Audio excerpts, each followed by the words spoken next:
Ya, kita hari ini sedang berada di Pusat Pendidikan Pancasila dan Konstitusi. Nah, kita mau masuk ke dalam untuk mengulas terkait dengan program kegiatan yang ada di Pusdik. Kira-kira Pusdik MK ini memiliki program apa aja dan kegiatan-kegiatan apa yang sudah dilakukan. Nah, kebetulan saya juga sudah menghubungi Pak Nanang sebagai kepala program di Pusdik MK ini. Nanti kita akan banyak menanyakan hal-hal yang terkait dengan program dan kegiatan-kegiatan yang di Pusdik. Jadi supaya teman-teman juga tahu, siapa tahu teman-teman ingin datang ke Pusdik, jadi sudah tahu apa sih isi dari Pusdik ini, termasuk fasilitas dan hal-hal yang ada di dalam Pusdik ini. Yuk, kita masuk.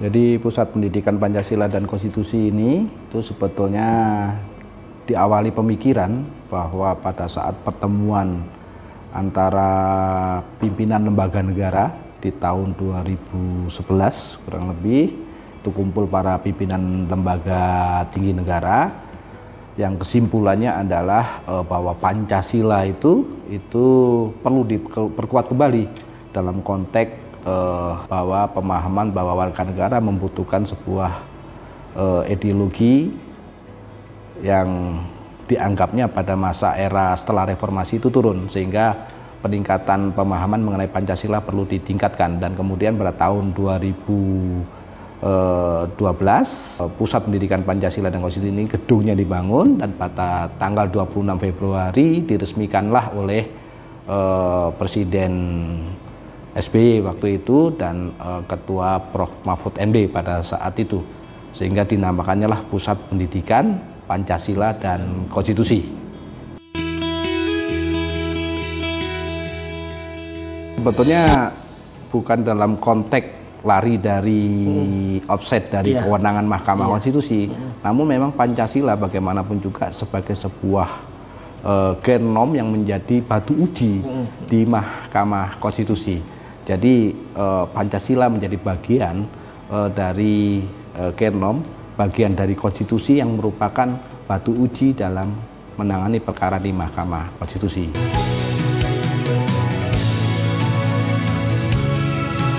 Pusat Pendidikan Pancasila dan Konstitusi memang sejauh ini memiliki dua program pokok atau utama, yaitu peningkatan pemahaman hak konstitusional warga negara dan bimbingan teknis hukum acara Mahkamah Konstitusi. Memang untuk peningkatan pemahaman hak konstitusional warga negara itu ditujukan untuk warga negara yang basicnya mungkin bukan non hukum atau yang bergerak dalam bidang advokasi, namun untuk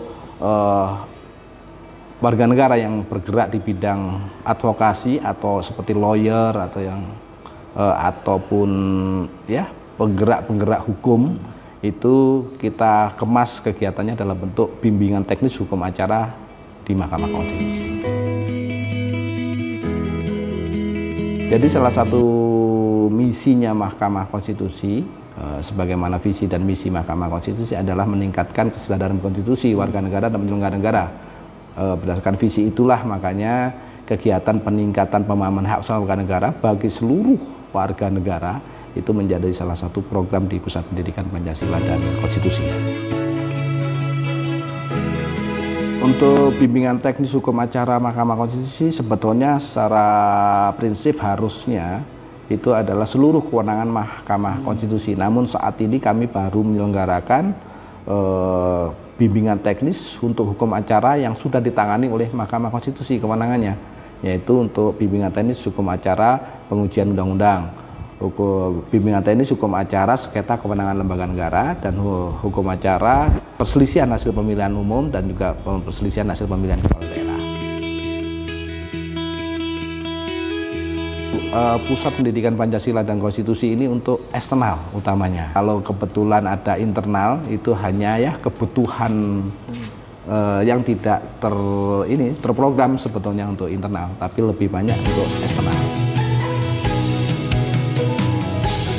Kalau untuk internal ya itu tidak banyak sih, paling kalau kebutuhan BIMTEK untuk legal drafting misalnya, dan itu momen-momen dan kebutuhan-kebutuhan yang sifatnya memang unit lain di luar Pusdik yang memerlukan tempat saja, tapi tidak terprogram secara khusus di Pusat Pendidikan Pancasila dan Konstitusi untuk kegiatan internal.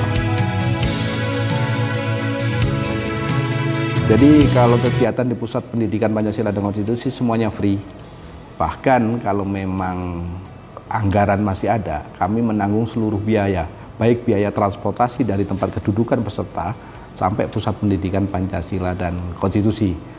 Kalaupun transportasinya nggak kami tanggung, tapi seluruh kebutuhan pelaksanaan kegiatan di dalam Pusdik itu kami ditanggung oleh Mahkamah Konstitusi secara keseluruhan, mulai dari akomodasi, konsumsi, dan kebutuhan lainnya selama berada di Pusat Pendidikan Pancasila dan Konstitusi. Artinya kegiatan Pusat Pendidikan Pancasila dan Konstitusi free, tidak dipungut biaya spesial pun.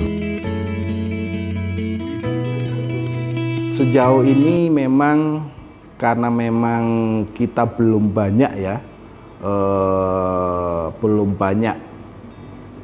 belum lama juga menjangkau warga negara, makanya kami lebih menjangkau yang sifatnya organisasi atau kelompok-kelompok masyarakat nasional, kelompok government, yaitu untuk biro-biro hukum ataupun organisasi profesi yang tergabung dalam ASN, dan juga kami mengundang kelompok masyarakat, jadi organisasi kemasyarakatan, termasuk juga organisasi politik di dalamnya, partai politik, dan juga organisasi-organisasi keagamaan misalkan.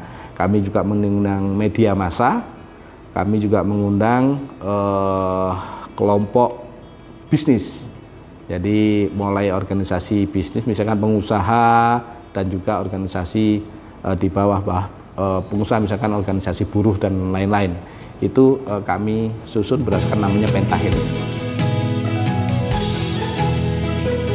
Dimungkinkan seluruh komponen warga negara kalau ingin mendapatkan pemahaman mengenai hak-hak warga negara, termasuk bagaimana advokasinya, tinggal bersurat saja ke Mahkamah Konstitusi. Organisasinya apa, tapi kami sarankan memang organisasinya yang sifatnya nasional supaya meratalah target grupnya, merata individunya, karena kalau kami mengundang misalkan organisasi regional kecil, kecamatan misalkan atau kabupaten, nanti yang lain iri, makanya kami mengundangnya lebih ke sifatnya nasional. Walaupun kami undang memang biasanya lebih ke organisasi-organisasi yang sudah menyurati kita lebih banyak, karena kami tahu ada database, itu yang kami undang terlebih dahulu. Namun beberapa kali kita juga memang open recruitment, misalkan untuk guru, itu kami pernah melakukannya untuk open recruitment, jadi guru silahkan mendaftar ke link yang kami sudah siapkan. Kami ke depan juga sudah menyiapkan untuk e-learning. Nah, kami akan siapkan e-learning sehingga bagi siapapun yang ingin mendalami mengenai hak-hak konstitusional warga negara dan bagaimana mendalami hukum acara Mahkamah Konstitusi, itu nantinya cukup masuk ke e-learningnya Pusat Pendidikan Pancasila dan Konstitusi. Kami juga punya program untuk mahasiswa. Namun spesifik kalau untuk mahasiswa kami punya program namanya Debat Konstitusi. Secara nasional, debat konstitusi memang pada saat pandemi kami sempat berhenti, namun pada tahun 2022 kemarin debat konstitusi nasional itu kami adakan secara hibrid. Jadi memang untuk di awal babak penyisihan itu kami lakukan secara daring, kemudian untuk finalnya kami laksanakan secara luring. Itu salah satu program khusus untuk mahasiswa. Memang kami punya program namanya Debat Konstitusi Nasional yang diikuti seluruh perguruan tinggi dan seluruh perguruan tinggi, tidak hanya tentunya fakultas hukum gitu kan, baik fakultas lain yang memiliki tim-tim debat kami undang untuk berkompetisi di debat konstitusi. Sebetulnya kami adakan setiap tahun, kecuali memang kami tidak diadakan itu kemarin kan kendala pandemi ya. Mungkin pas momen-momen persiapan pemilu seperti ini kami nggak selenggarakan karena kita fokus untuk persiapan penanganan perselisihan hasil pemilihan umum. Satu lagi kegiatan Pusat Pendidikan Pancasila dan Konstitusi adalah untuk para guru pendidikan Pancasila dan kewarganegaraan yang perlu apresiasi khusus lah sama Mahkamah Konstitusi, yaitu kami punya namanya Anugerah Konstitusi. Kita berikan tepuk tangan yang meriah kepada 3 besar guru berprestasi jenjang sekolah dasar Madrasah Ibtidaiyah, kemudian juga 3 besar guru berprestasi jenjang sekolah menengah pertama Madrasah Sanawiyah, dan juga 3 besar guru berprestasi jenjang sekolah menengah atas Sekolah Menengah Kejuruan Madrasah Aliyah Kejuruan. Anugerah Konstitusi ini adalah salah satu bentuk apresiasinya Mahkamah Konstitusi yang diberikan kepada guru yang paling inovatif dan kreatif dalam memberikan pembelajaran mengenai Pancasila dan kewarganegaraan tentunya. Itu juga biasanya momennya berbarengan juga dengan debat konstitusi. Kami selenggarakan setiap tahun secara khusus dan bekerjasama dengan Kementerian Pendidikan dan juga Kementerian Agama yang membawahi tentunya sekolah-sekolah menengah dan sekolah-sekolah dasar sampai sekolah menengah atas. Ya, tantangannya memang tergantung ini ya, mahkamah sedang dipercaya publik atau tidak kan itu. Jadi sometimes pada saat kita undang para peserta juga pesimis terkait dengan kegiatan-kegiatan yang dilakukan Pusat Pendidikan Pancasila dan Konstitusi. Namun dengan kita memberikan layanan yang optimal, terus juga tentunya bagaimana posisi mahkamah dalam menangani perkara, termasuk juga bagaimana hukum acara di Mahkamah Konstitusi, tentunya akan memberikan gambaran tersendiri bahwa tidak seseram ini kalau berperkara di Mahkamah Konstitusi. Ternyata Pusat Pendidikan Pancasila dan Konstitusinya Mahkamah Konstitusi itu ramah kan gitu. Tidak juga seram seperti yang digambarkan atau yang ya paling tidak sesuai namanya lah Mahkamah Konstitusi, ternyata ramah dan nyaman.